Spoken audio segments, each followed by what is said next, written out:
This episode is brought to you by ElevateOS, the only all-in-one community operating system.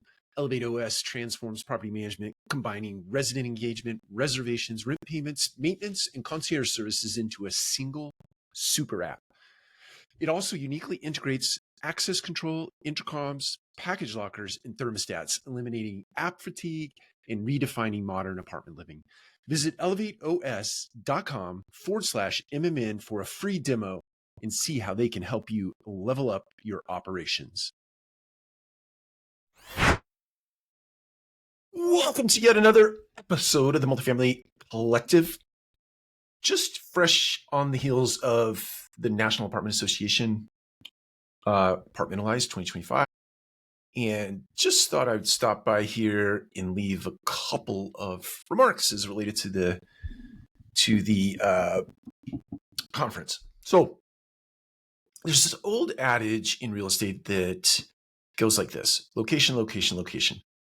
It's a simple way of saying if you buy an asset in a very good location, all things considered, you're probably going to have a very successful investment, provided you got in at the right price, you exit at the right price, obviously. Location has a lot to do with the performance of the asset. I've always argued that it's people, and or people are equal, if not more important than the location, because you have property in a really good location. If you have the wrong team in place, you're not going to optimize the value of the community. Whereas if you have an asset in a B or C location and you have an incredible team, you will optimize the value of the community, and you could optimize it such that that asset outperforms the property in a good location with a bad team. I think there's another thing, another sort of saying, or however you put that, axiom or principle that's going to apply on a go forward: AI. So if you have the right people, the right asset, the right AI, or let's call it AI process, you'll have a better chance of optimizing the success of a property. In fact,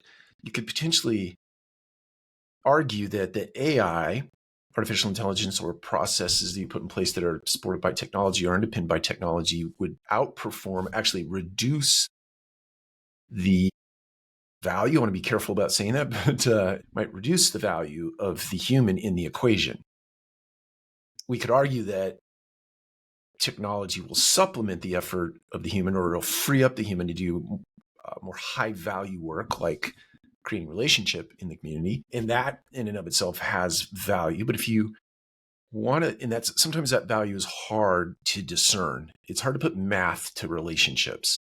It's hard to put math to the result of a good relationship in the way of customer service, and how that creates value for the community, where most of the processes that you disappear behind the scenes with the use of technology or the underpinning of technology, you could probably put math to. You could probably find metrics that you could put math to and demonstrate the value or the return on the investment. Whereas it's very hard to create the return on investment, or at least show the return on investment through math as it relates to relationships, and the relationships that team members can now invest more time in if the technology is taken care of and disappearing a lot of the routine work on the property. So all that being said, I think you now have a scenario where you have location, which is very important. You have people, which is very important. Then you have AI, which is very important. So we're going to have to come up with some sort of new acronym to describe that. But that is my thought for today on the heels of Apartmentalize. Lots of other thoughts that are rolling around in my head, and I'll share here in future episodes, but that was the one that was most pronounced, at least today. Take care. We'll talk to you again soon.